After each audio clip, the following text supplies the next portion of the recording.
చెల్లినిచ్చిన పెళ్లి చేసినట్టయితే ఫీల్ అవ్వ మాకు ఎంగేజ్మెంట్ లో ఎంటర్టైన్మెంట్ గా కలిసి ఉండేవాళ్ళం. మీకు ఇన్ని కష్టాలు ఉండేవి కాదు.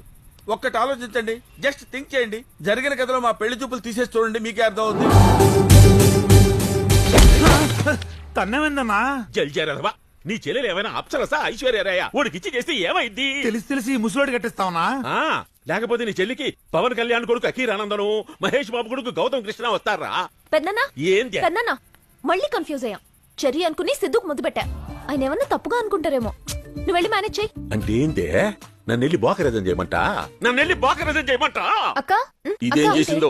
ఇందాక నేను సిద్ధు అనుకుని బాత్రూమ్ డోర్ తీశాను. చెర్రీ ఉన్నాడు. సారీ అక్క. సర్లేవే. బాత్రూమ్ కు పోయా, బెడ్రూమ్ కు పోకపోయినావా? మొన్న వెళ్ళా పెద్దనా, అక్కడ కూడా కన్ఫ్యూజ్ అయ్యా. అన్నా అందరికి గాంధీ తాత లేక నువ్వు కూడా అందరికి పెద్దనాన్న అయిపోయినావా? తీసుకుని కొడితే ముఖం పగిలిపోతా పాట. ఒరే జిలేబా, సార్ వీళ్ళిద్దరిని తీసుకెళ్లి ఎవరు లవర్